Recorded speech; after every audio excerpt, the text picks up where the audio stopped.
আমন্ত্রণ চ্যানেল 24 দুপুর 1টার খবরে শুনছিলেন সিলান ফ্যামিলি ব্লেন্ডের শিরোনাম। আপনাদের সাথে আছে মামুন উর রশিদ।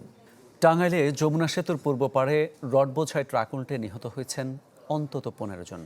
তাদের সবার বাড়ি নওগাঁর মান্দা উপজেলায়। এই দুর্ঘটনায় আহত বেশ কয়েকজনকে ভর্তি করা হয়েছে হাসপাতালে।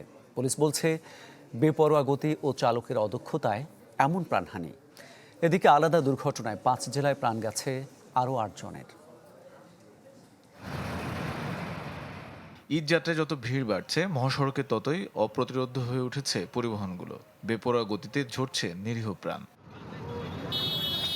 সোমবার ভোর 4টা ঢাকা টাঙ্গাইল মহাসড়কের সারতৈল এলাকা একটি রড বোঝাই ট্রাক উত্তরাঞ্চলে যাচ্ছিল। পথে 24 জন যাত্রী ওঠায় চালক, কিন্তু যমুনা সেতুর পূর্ব প্রান্তে পৌঁছানোর আগেই নিয়ন্ত্রণ হারিয়ে রাস্তার পাশে উল্টে যায়। এতে ঘটনাস্থলেই 15 জন নিহত হন। খবর পেয়ে ফায়ার সার্ভিস গিয়ে হতাহতদের উদ্ধার করে আশপাশের হাসপাতালে ভর্তি করে। সবাই জায়গা আছে তো স্যাররা কি বলবো, আজান 3:30 4টা অনুমান ছিল, ওই সময় অ্যাক্সিডেন্ট হয়েছে। আপনার নৌকাতে যাবে, নৌকা মান্দা ভাটসই নন যাওয়ার লাগে তো গাড়ি অ্যাক্সিডেন্টে মারা গেল। ভাড়া বেশি এখন 1700-1800 টাকা বাসের ভাড়া, এই কারণে টাকে যাচ্ছে আর কি। 1.5 ঘন্টা চেষ্টার পর আমরা 6 জনকে জীবিত উদ্ধার করি। আমাদের অ্যাম্বুলেন্স দ্বারা টাঙ্গাইল মেডিকেল কলেজ হাসপাতালে প্রেরণ করি, আর 15 জন নিহত। পুলিশ জানায়, ঈদে অবৈধভাবে যাত্রী বহন আর বেপরোয়া গতির কারণেই এমন হতাহতের ঘটনা। ধারণা করছি প্রাথমিক অবস্থায় যে যিনি ট্রাক চালক ছিলেন তিনি নিয়ন্ত্রণ হারিয়ে এই দুর্ঘটনাটা ঘটে। 15 জন আমরা এখানে লাশ উদ্ধার করি এবং 9 জনকে আহত অবস্থাতে আমরা উন্নত চিকিৎসার জন্য আমরা টাঙ্গাইল পাঠিয়েছি। আর লাশ শনাক্তকরণের জন্য তাদের সাথে যে পরিবার আছে তাদের সাথে যোগাযোগ করার চেষ্টা করা হচ্ছে। আমরা জানা যায়, নিহতদের বাড়ি নওগাঁর মান্দা উপজেলার ভারসো ইউনিয়নে। এই ঘটনায় কিছু সময়ের জন্য ঢাকা টাঙ্গাইল মহাসড়কে যান চলাচল বন্ধ হয়ে যায়। বগুড়ার শাহজাহানপুরে অজ্ঞাত যানের ধাক্কায় প্রাণ গেছে মোটরসাইকেল আরোহী বাবা ও মেয়ের। ঈদের ছুটিতে বগুড়া থেকে স্ত্রী সন্তান নিয়ে গ্রামের বাড়ি পাবনায় যাচ্ছিলেন আনিসুর রহমান। পথে দুর্ঘটনায় মারা যান তিনি ও তার মেয়ে। এছাড়াও সড়ক দুর্ঘটনায় টাঙ্গাইলে 2, নওগাঁয় 2, গাইবান্ধা মুন্সিগঞ্জে প্রাণ গেছে আরও 2 জন। তানিম রহমান, চ্যানেল 24। দর্শক, সিরাজগঞ্জের দুর্ঘটনার বিষয়ে আমরা আরও খবর জানাতে চাই। আমাদের সঙ্গে যুক্ত হচ্ছেন সহকর্মী ইজাজ শৌমিক। শৌমিক, এ বিষয়ে সবশেষ কী তথ্য আছে আপনার কাছে?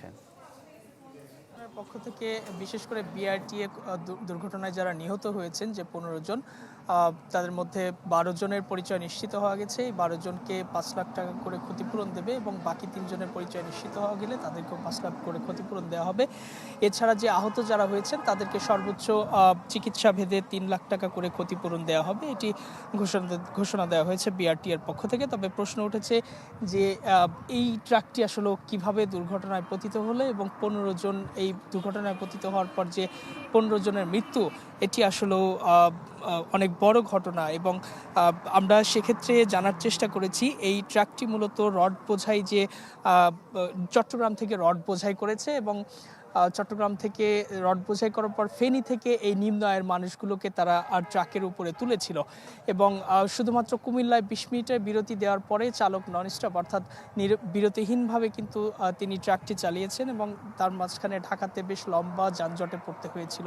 এই যে দীর্ঘ সময়, অর্থাৎ বলা যায় যে প্রায় 12 ঘন্টা পর্যন্ত তিনি একটানা ট্রাক চালিয়েছেন এবং এর ফলশ্রুতি একদম শেষ রাতের দিকে অর্থাৎ ভোর 4টা থেকে 4:30টার মধ্যে এই দুর্ঘটনায় পতিত হয়। এবং যে জায়গাটিতে আমরা দাঁড়িয়ে রয়েছি এখানে যেহেতু দুর্ঘটনা, এটি হাইওয়ে এবং এখানে আসলে দুর্ঘটনার কোনো ব্যারিয়ার নেই, অন্য কোনো কারণ নেই এবং যে সময়ে দুর্ঘটনা ঘটেছে সেই সময়ে আসলে গাড়ির চাপও ততটা ছিল না। সুতরাং স্পষ্টত বোঝাই যায় যে এটি আসলে চালকের ঘুমজনিত কারণে এই দুর্ঘটনা ঘটেছে। এবং সবচেয়ে বড় কথা হচ্ছে যাত্রীরা যেভাবে তারা এই ভারী ট্রাকের উপর যেভাবে উঠে ঝুঁকি নিয়ে তারা বাড়িতে ফিরছিল, এটি আসলে কমাতে হবে, প্রশাসনকে ব্যবস্থা নিতে হবে। তবে আরেকটি দিকও রয়েছে, সেটি হচ্ছে নিম্ন আয়ের মানুষগুলো 2000 টাকা বা 1700-1800 টাকা দিয়ে আসলে উত্তরবঙ্গে যাওয়ার মতো তাদের অনেকের অ্যাবিলিটিও নাই।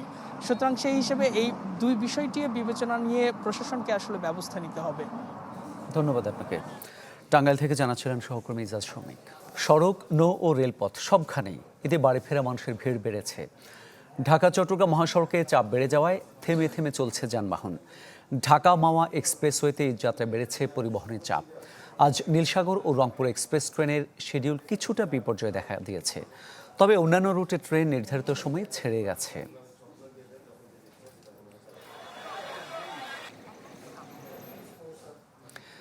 জাতীয় ঈদগাহে সকাল 7:30টায় পবিত্র ঈদুল আজহার প্রধান জামাত অনুষ্ঠিত হবে, যেখানে অংশ নেবেন রাষ্ট্রপতি, প্রধানমন্ত্রী, মন্ত্রিপরিষদ সদস্য সহ গুরুত্বপূর্ণ ব্যক্তিরা।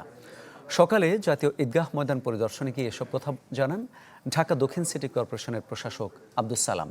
তিনি বলেন, ঈদগাহে প্রবেশে 4টি এবং বের হওয়ার জন্য 7টি গেট করা হয়েছে। এছাড়া বর্জ্য ব্যবস্থাপনা নিয়ে প্রশাসক জানান, ঈদের দিন দুপুর 1:30টায় কলাবাগান থেকে পরিচ্ছন্নতা কার্যক্রম উদ্বোধন করা হবে।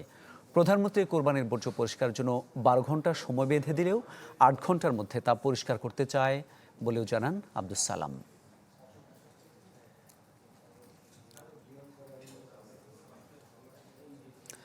হাম উপসর্গে সিলেট, ময়মনসিংহ ও বরিশালে 5 শিশুর মৃত্যু হয়েছে। Sylhet MAG Osmani medical college হাসপাতাল ও শহীদ শামসুদ্দিন আহমদ হাসপাতালে চিকিৎসাধীন অবস্থায় মারা যাওয়া শিশুরা হলো মহসিন, মাঝহারুল ও তানিয়া। এদের মধ্যে একজনের বয়স 1 বছর 2 মাস, বাকিদের বয়স 1 বছরের নিচে। এ নিয়ে হামে সিলেট বিভাগে মৃতের সংখ্যা 55 জনে দাঁড়িয়েছে। এছাড়াও বরিশালে হাম উপসর্গে আরও 1 শিশুর মৃত্যু হয়েছে, আর ময়মনসিংহে চিকিৎসাধীন অবস্থায় মারা গেছে আরেক শিশু। একটি প্রকল্প যা ঘিরে রীতিমতো অর্থ হরিলুটের মেতেছে একটি চক্র, যার নেতৃত্বে খোদ প্রকল্প পরিচালক, যিনি মন্ত্রী এমপিদের চেয়েও বেশি জ্বালানি খরচ করেন। ঠিকাদারদের কাছ থেকে নেন কমিশন, ভুয়া ভাউচার দেখিয়ে ভাগিয়ে নেন বিভিন্ন খাতের বিল, এমনকি অস্তিত্বহীন খাত দেখিয়ে তুলে নেন বিপুল অর্থ। এসবই হয়েছে রাঙামাটি বিজ্ঞান ও প্রযুক্তি বিশ্ববিদ্যালয় প্রকল্পে, যেখানে কাজ শেষ হওয়ার আগেই লোপাট হয়ে গেছে কোটি কোটি টাকা। জিয়াউল হকের সাথে নিয়ে ইবেন মিরের বিশেষ রিপোর্ট। ক্যামেরায় ছিলেন সেলিম উল্লাহ।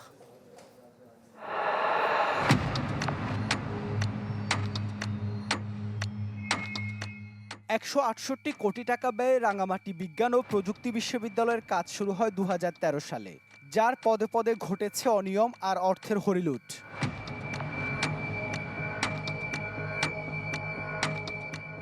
প্রথমে দেখা যাক কর্মচারীদের খরচের হিসাব। নিয়ম ভেঙে মাত্র 15 মাসে কর্মচারীরা অগ্রিম হিসেবে তুলে নিয়েছে 68 লাখ টাকার বেশি। কর্মচারীদের দাবি সবই প্রকল্প পরিচালকের মৌখিক নির্দেশে। আপনি প্রকল্প পরিচালক, আপনি যদি আমাকে বলেন যে নেন, এখন নিতে হবে, তো আপনি নেবেন না? আমি তো চাকরি করি।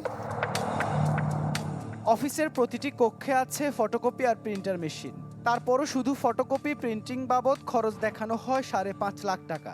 বাইরে থেকে কোনো ফটোকপি না না না। কাগজে কেনা হয়েছে আসবাবপত্র, বাস্তবে পাওয়া যায়নি অনেক কিছুর অস্তিত্ব।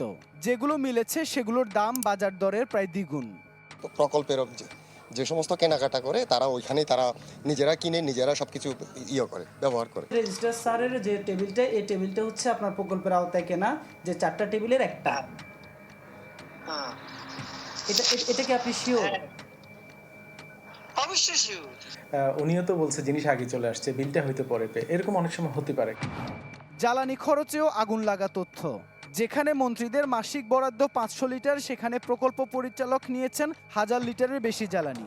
খরচ প্রায় 17 লাখ টাকা। প্রকল্পের একটাই গাড়ি আছে, পাজারো স্পোর্টস, এটা প্রকল্প মহোদয়ের ব্যবহারের জন্য ব্যবহার করা হয়। আপ্যায়ন খরচ দেখানো হয়েছে 12 লাখ টাকার বেশি। তবে যাদের নামে বিল, সেই কনসালটেন্ট প্রতিষ্ঠান শেলটেকের দাবি এমন কোনো খরচ নেননি প্রতিষ্ঠানটি। বাট আমরা কোনো ফি নেওয়া বা আমাদের হোটেল খরচ দেওয়া এরকম বিষয়গুলো আসলে না। বিশ্ববিদ্যালয়ের গেট ও নেম প্লেট নির্মাণে বরাদ্দ 65 লাখ টাকা। কাজ শুরুর আগে ঠিকাদার পেয়ে যায় প্রায় 37 লাখ। পরে চাপে পড়ে শুরু হওয়া কাজ এখনো শেষ হয়নি 1/4। আপনারা তো দেখতে পারবেন কাজের অগ্রগতি করতে করতে, ওটা তো ফিজিক্যালি আপনারা দেখতে পাচ্ছেন। এখন বিল দিতে কি দেয় নাই এটাও আপনি প্রকল্প অফিস থেকে জানতে পারবেন।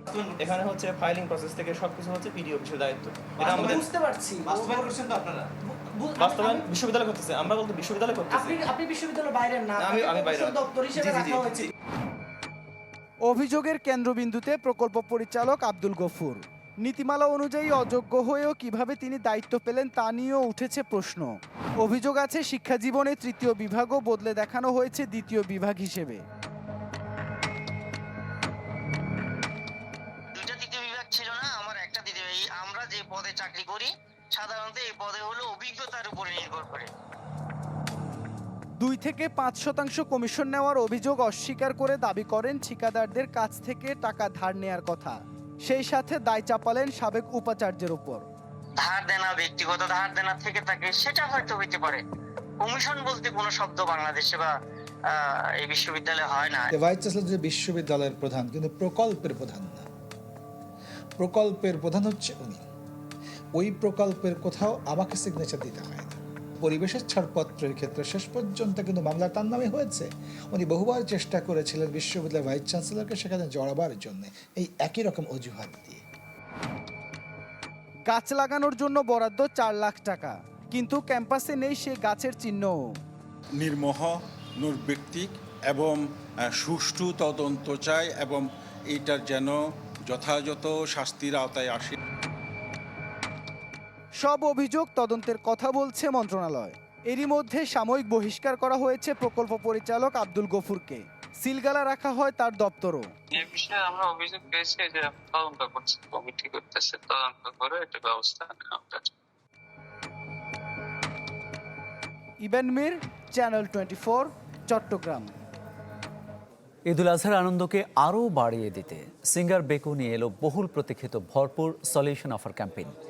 এই ক্যাম্পেইনের আওতায় দেশব্যাপী গ্রাহকরা পাচ্ছেন হাজার হাজার ফ্রি পণ্য আর আকর্ষণীয় ডিসকাউন্ট পাওয়ার সুযোগ।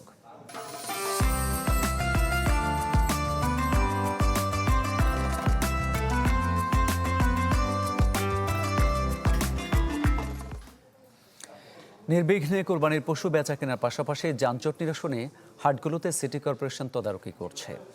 গাবতলী পশুর হাট পরিদর্শন শেষে একথা জানান ঢাকা উত্তর সিটির প্রশাসক শফিকুল ইসলাম খান। এ সময় ডিএমপি কমিশনার জানান, হাটে মলম পার্টি ও ছিনতাই ঠেকাতে আইনশৃঙ্খলা বাহিনী তৎপর রয়েছে। নগরবাসী তাদের গরু ক্রয় করে নির্বিঘ্নে তার বাসভবনে গিয়ে পৌঁছাতে পারে, সেই বিষয়ে সার্বিক সহযোগিতা করবে ডিএমপি পুলিশ সহ বিভিন্ন আইন প্রকারী সংস্থা, ঢাকা উত্তর সিটি কর্পোরেশন। ছিনতাই, জালনোট, অজ্ঞান পার্টি, মলম পার্টি প্রতিরোধে ডিবি সহ সাদা পোশাকে পুলিশ টার্মিনাল সমূহে নিয়োজিত আছে। দর্শক, এই পর্যায়ে কোরবানির পশু বেচা কেনার খবর জানাতে চাই আপনাদের। ঢাকা এবং ঢাকার বাইরে থেকে যুক্ত হচ্ছেন আমাদের সহকর্মী। শুরুতে ঢাকার গাবতলী পশুর হাটের বেচা কেনার খবর জানবো সহকর্মী ইমতিয়াজ মাহমুদের কাছ থেকে। ইমতিয়াজ, বেচা কেনা কেমন চলছে, দাম কেমন?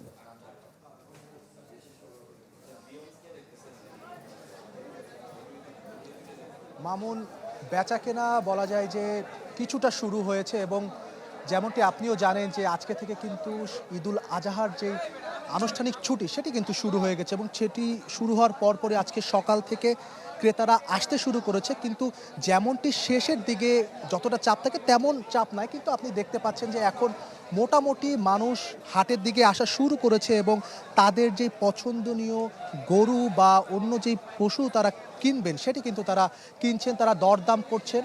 আমরা এখানে যারা কিনতে এসেছেন তাদের সাথে আমরা কথা বলেছি, তারা জানিয়েছে বিগত বছরের তুলনায় অর্থাৎ আগের বছরে যে দাম ছিল এই বছর তার থেকে কিছুটা দাম বেশি এবং সামনে যেহেতু আরও 2টা দিনের মতো সময় বাকি আছে সেই কারণে যারা ব্যাপারীরা রয়েছে বা বিক্রেতারা রয়েছে তারা কিন্তু তাদের দামটা ছাড়ছে না, তারা আরও দেখতে চাচ্ছে। এছাড়া সকাল থেকে 11টার দিকে মুষলধারে বৃষ্টি শুরু হয়েছে। ঢাকার যে তীব্র গরম, ভ্যাপসা যে গরম, সেটা থেকে কিছুটা মুক্তি মিলেছে। যারা কিনতে এসেছে গরু তারা কিন্তু একটু স্বস্তি দেখা যাচ্ছে। তাছাড়া এখানে যে গরুগুলো রয়েছে সেখানেও তারাও কিছুটা শান্তি বলাই যায় যে রয়েছে এবং বৃষ্টি পড়ার কারণে যারা হচ্ছে যে বিক্রেতা রয়েছে এবং ক্রেতারা বলছে যে সেই কারণে আগের তুলনায় কিছুটা দাম কিন্তু তারা কমিয়েছে এবং এর আগে সকাল 10টা এবং পরবর্তীতে 11টা, 11:30, 12টার দিকে ডিএমপি কমিশনার এবং ঢাকা দক্ষিণ সিটি কর্পোরেশনের যেই প্রশাসক তারা কিন্তু এসেছেন এবং ঢাকা দক্ষিণের যে প্রশাসক রয়েছেন তিনি বলেছেন যে হাটের যেই বর্জ্য নিঃসরণ এবং হাটের যে নিরাপত্তা তদারকির জন্য 24 ঘন্টা ওয়াচ টাওয়ারের মাধ্যমে সেটি দেখা হচ্ছে। তাছাড়া তাছাড়া হাটের যাতে কোনো ছিনতাইকারী মলম পার্টি বা রাস্তায় কোনো দুর্ভোগ যাতে সৃষ্টি না করে সেক্ষেত্রেও নিরাপত্তা কর্মীদের জোরদার করা হয়েছে, সেটি বলেছে ডিএমপি পুলিশ কমিশনার। তো এখন ঢাকা গাবতলী থেকে এই ছিল সর্বশেষ। মামুন, ধন্যবাদ আপনাকে। গাবতলী পশুরহাট থেকে কোরবানির পশু বেচাকেনা খবর জানাচ্ছিলেন সহকর্মী। খবরের পর প্রসঙ্গে যাচ্ছে, নোয়াখালীর সোনাইমুড়িতে নিখোঁজের আড়ালে বেরিয়ে এলো মা ছেলেকে হত্যার ভয়াবহ ঘটনা। সম্পত্তি দখলের বিরোধকে কেন্দ্র করে সৎমা কমলা খাতুন ও তার শিশু ছেলে নোমানকে হত্যা করে লাশ গুম করা হয় বলে জানিয়েছে সিআইডি। 2024 সালের মার্চে নিখোঁজের পর জিডি করা হলেও ভুক্তভোগের ছোট বোনের সন্দেহ থেকে শুরু হয় অনুসন্ধান। আদালতের নির্দেশে তদন্তে নামে সিআইডি। পরে বেরিয়ে আসে প্রায় 1 কোটি টাকার জমি ও বসতভিটার দখলে নিতে দীর্ঘদিন ধরে সৎ সন্তানের সঙ্গে বিরোধ চলছিল মায়ের। সিআইডি জানায়, হত্যার পরিকল্পনা করে আগেই পুকুর পাড়ে গর্ত খুঁড়ে রাখা হয়। পরে মা ও শিশুপুত্রকে হত্যা করে মরদেহ গুম করা হয়। তথ্য প্রযুক্তি ও গোপন সংবাদের ভিত্তিতে 2 বছর পর ময়মনসিংহ ও নোয়াখালী থেকে 3 জনকে গ্রেপ্তার করা হয়েছে। জিজ্ঞাসাবাদে হত্যার দায় স্বীকার করেছেন তারা। আবারও কোরবানির পশু বেচাকেনা খবর জানাবো। এই পর্যায়ে গাইবান্ধা থেকে আমাদের সঙ্গে যুক্ত হচ্ছেন সহকর্মী আসাদুজ্জামান মামুন। মামুন, বেচাকেনা কেমন চলছে? বিশেষ করে খামারে লালন পালন করা বড় আকারের যে গরু, সেগুলোর চাহিদা কেমন? ঘরের দরজায় কিন্তু করা যাচ্ছে কোরবানির ঈদ, আর 2 দিন পরে পবিত্র ঈদুল আজহা পালিত হবে। এই ঈদুল আজহাকে কেন্দ্র করে কিন্তু গাইবান্ধা জেলার যে পশুর হাটগুলো রয়েছে সেখানে কিন্তু বেচা বিক্রি জমে উঠেছে। প্রতিটি পশুর হাটেই কিন্তু জমে উঠতেছে। আমি এই মুহূর্তে আছি গাইবান্ধার যে বড় যে কটি হাট রয়েছে তার মধ্যে গাইবান্ধার যে মাঠের হাট, সেই হাটে রয়েছে। এটা মহাসড়কের পাশে কিন্তু এই হাটটা। আমি যদি দেখাই আপনাকে, এই হাটে কিন্তু এখন যেহেতু 1টা পর বাসছে, তো 2টোর পরে বা 2:30টার দিক থেকে কিন্তু এই পশুর হাটটি কিন্তু জমাটভাবে হয়ে উঠে। এবং এনার আপনার হচ্ছে এই পশুর হাটে বিভিন্ন দেশ বিদেশ থেকে, দেশের বিভিন্ন প্রান্ত থেকে কিন্তু এসে ব্যাপারীরা আসে, কিন্তু এসে পরে এই হাটের কিন্তু বিভিন্ন জায়গা থেকে গরু ক্রয় করে নিয়ে যায়। তো আমি যেটা জানছি, ক্রেতারা বলছে যে দাম বেশি এবং বিক্রেতারা বলছে যে তাদের খাদ্য সহ বিভিন্ন গরু লালন পালন করতে তাদের যে বিভিন্নভাবে তাদের খরচ হচ্ছে সেটা কিন্তু তাদের বেশি হওয়াতে কিন্তু তাদের কাছ থেকে দাম বেশি রয়েছে। তো আপনার মাধ্যমে জানাতে চাই, এই গাইবান্ধা জেলায় কিন্তু 1,73,933টি চাহিদা রয়েছে, মানে পশু মানে তৈরি করা হয়েছে। তার মধ্যে কিন্তু আপনার হচ্ছে 1,37,500টি প্রয়োজন রয়েছে, উদ্বুদ্ধ রয়েছে প্রায় 39,000। তো এখন ক্রেতা বিক্রেতাদের ক্ষেত্রে কিন্তু তারা মিশ্র প্রতিক্রিয়া দেখা দিচ্ছে। তো আমি মনে করি যে এই হাটটি বিভিন্ন প্রান্ত থেকে লোক আসে, এখান থেকে নিয়ে যায় এবং রাস্তার পাশে কিন্তু হাট থাকার কারণে এখান থেকে গরু ক্রয় করে সহজে তারা নিয়ে যেতে পারে। এই ছিল গাইবান্ধার থেকে গরুর সর্বশেষ খবর। ধন্যবাদ আপনাকে। গাইবান্ধা থেকে জানাচ্ছিলেন সহকর্মী আসাদুজ্জামান মামুন। খবরের পর প্রসঙ্গে যাচ্ছি। শুরু হয়েছে পবিত্র হজের আনুষ্ঠানিকতা। আজ মিনায় ফজর থেকে এশা পর্যন্ত 5 ওয়াক্ত নামাজ আদায় করবেন হাজিরা। সেখানে রাত্রি যাপন শেষে রওনা হবেন আরাফাতের ময়দানের উদ্দেশ্যে। এবছর হজের খুতবা দেবেন মসজিদে নববীর প্রধান ইমাম ও খতিব শাইখ আলী বিন আব্দুর রহমান আল হুজাইফি। খুতবার পর একসঙ্গে আদায় করবেন জোহর ও আসরের নামাজ। সূর্যাস্তের পর মুজদালিফার উদ্দেশ্যে রওনা দেবেন তারা। সেখানে মাগরিব ও এশার নামাজ শেষে উন্মুক্ত আকাশের নিচে রাতে যাপন করবেন। পরদিন 10 জিলহজ সূর্যোদয়ের আগে মুজদালিফা থেকে আবারও মিনা গিয়ে শুধু বড় জামারায় কঙ্কর নিক্ষেপ করবেন হাজিরা। এরপর আল্লাহর সন্তুষ্টির আশায় পশু কুরবানি দিয়ে মাথা মুন্ডন করবেন।